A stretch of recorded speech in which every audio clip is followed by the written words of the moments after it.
Здравейте, рагата съм аз с моя наследен прякор.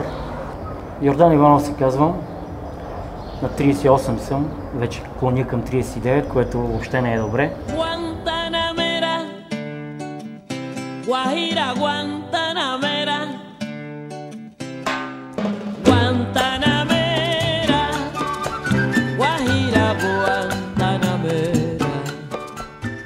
Значи, външния вид може и малко издава моя революционен характер, айде малко да се поизтъкнем малко, ама почвам да се замислям дали Фидел Кастро не е бил прав, дали Ернесто Че Гевара с неговия износ на революция.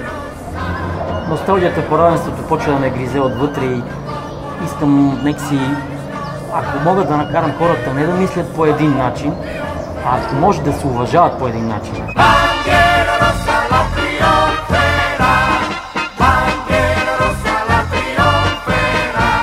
Значи, когато се прави една революция, първо трябва да се попита, кой я финансира тази революция? И защо всички революции се правят от хора, които са безбожно богати? Значи, наскоро ми се случи пак да водя дискусия с оneя от привържениците на Северна Корея. Леле, другария, Ким Чен Ир колко е закъсал. Рано или късно ще бъдем свидетели и там на промяна, обаче малко трябва да се почака. Явно китайците там поддържат нещата, руснаците уж не поддържат, уж не са заинтересовани, обаче и те си поддържат имиджа на бивша комунистическа държава. С моите приятели не сме чак такива екстремисти, че тръгваме да правим революция или нещо подобно. Обаче може да революционираме поне за малко мисленето на някой. Имаме претенции, че сме много стара държава, обаче тази държава май на никъде не върви. Гледам напоследък колко пари се дават за култура, за спорт, колко пари се дават така за младите. Айде, театъра горе-долу го поддържаме. Ходиме на театри, ходиме на кино, обаче ценностната ни система е тотално смачкана, тотално. Достатъчно е човек да се поразходи малко из градовете, особено и селата, които вече са обезлюдени. Сигурно има 20-30 села в тази държава, които са горе-долу, имат някакво жизнено равнище. Всичко останало е бурени и пропадия, от всекъде пропадия.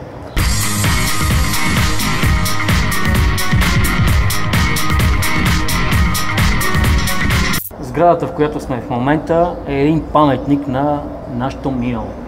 Толкова е прекрасна, с такава прекрасна акустика и направо само трябва една паметна плоча да се сложи и да се види. Обичаме да казваме, че живота не е нищо друго, освен това, което се случва, докато ние си правим плана. Няма как да отида да живея в чужбина. Поне аз не.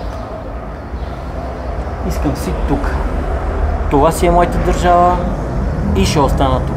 Моя страна, моя България. Тая камера няма ли да се вижда? Примерно древните гърци. Ние си мислиме, че те са живяли в някакъв първобитен свят, който е бил едва ли не първичен. Само че жестоко се заблуждаваме. Те май са живяли в един високотехнологичен свят, който е бил в симбиоза, може би, с природата. Те не са имали нито химически заводи, не са имали с какво да замърсяват околната среда. И предполагам, че са живяли много добре. Имали са някоя друга войничка, ама и то при тях е било предизвикано пак от лакомия. И то не от техната лакомия, а от лакомията на комшиите и на съседите. Говориме за Питагор, за Ератостен. Ератостен, който е успял да изчисли обиколката на Земята и е сгрешил само с някакви си 10 километри.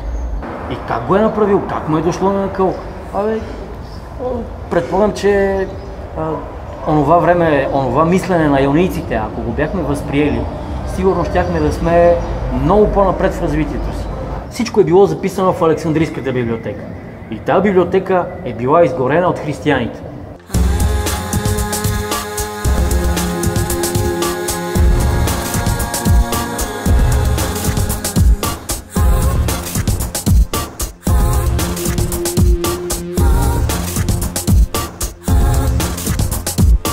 колко малко хора знаят, че в Северна Корея, ако човек има присъда 20 години и по времето, когато излежава тази присъда, той почине, значи негов наследник доизлежава присъдата.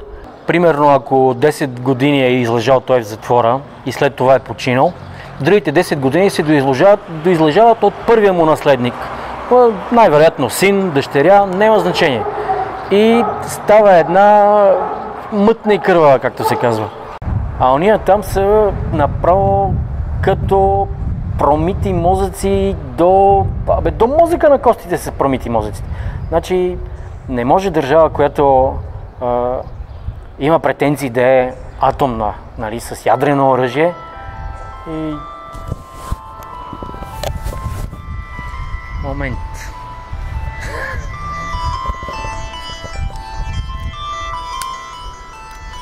Ало! Набрал ли съм те? Ма кога бе, човече? Станало е случайно, бе. Не съм те набирал въобще. Ти какво, пак ли почивка? Ма свърши ли работа?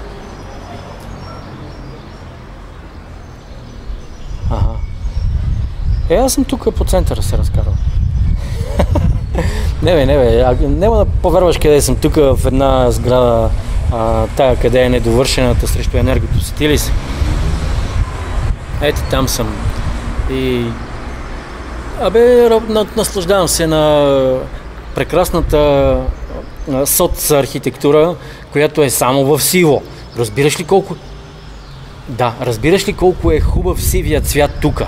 Колоните, как всичко е изоставено, как всичко е запустено. Направо! Вероятно си помислих, че ще си помислиш такова нещо, човече. Аз не взимам наркотици. Ако ги взимам, че ги взимам тайно. Никой няма да разбере. Да.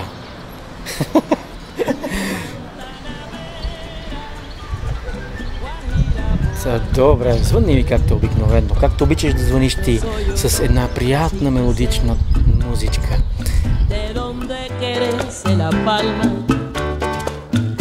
Soy un hombre sincero, de donde crece la palma, y antes de morir yo quiero cantar mis versos del alma. Нашия български национален отбор по футбол не е нищо друго, освен една голема манджа. Значи там всеки иска да сложи някаква подправка, от която да стане по-вкусна. И накрая какво се оказва? Става, братко, такъв буламач, че всичко пропада. Гледам сега на световното, хората играят със сърце. И то играят защитават националните си отбори. Те се хвърлят като в битка, ама то така трябва. А ние гола вода. Футболистите са ни добри. Всичко, което големите звезди го правят, сигурен съм, че и нашите могат да го правят. Значи много пъти сме си говорили с приятели и ние сме играли такива изпълнения имало на игрищата. Значи ако имало на времето кой да ги запише, това са такива фантастични изпълнения. Сега някой ще каже, то си изфърли бати някъде по висините. Аз тук на матч на нашия стадион, на юношеските отбори, такива изпълнения съм гледал. Направо невероятни. И си викам, тия таланти къде отиват и къде потъват, бе? Системата ли ги смазва? Държавата ли не иска да ги развива? Какво става? Защо? Къде изчезват? И явно има някаква причина, поради която нашия футбол си отива надолу към дъното. Нека стана стръкче цвят, нека вятъра познат ме прегърне. Нека родните поля да ме срещнат с песента, щом се върна. Говорят си двама приятели рибари. Единия вика, брато, вика, днес, ако знаеш каква риба фанах, 22 кила. И другия вика, стига бе, ти ако знаеш, вика, моята риба къде аз я фанах, Само снимката и тежи 2 кила, бе. А па други двама пак си говорят и единия вика: абе, тази жена ми вика, всичко помни, бе. Кога сме се запознали, къде сме се запознали, в кое заведение сме били, кой сервитьор ни е обслужвал. Абе, всичко помни. И то другия му казал: абе, ти помниш ли кога хвана първия си шаран, а? И оня се замислил и казал: леле, да, бе, беше на язовир Батак, бехме 20 човека, Пешо чеше го изпущи с кепчето, па я му се карах. И оня му казал: бе, брато, мислиш ли, че шарано помни кога ти си го фанал, бе? Ако се опитваш сам да разбиеш стената с глава, най-вероятно ще си счупиш главата. Не се опитвайте никога да разбивате стената с глава. Просто я заобиколете.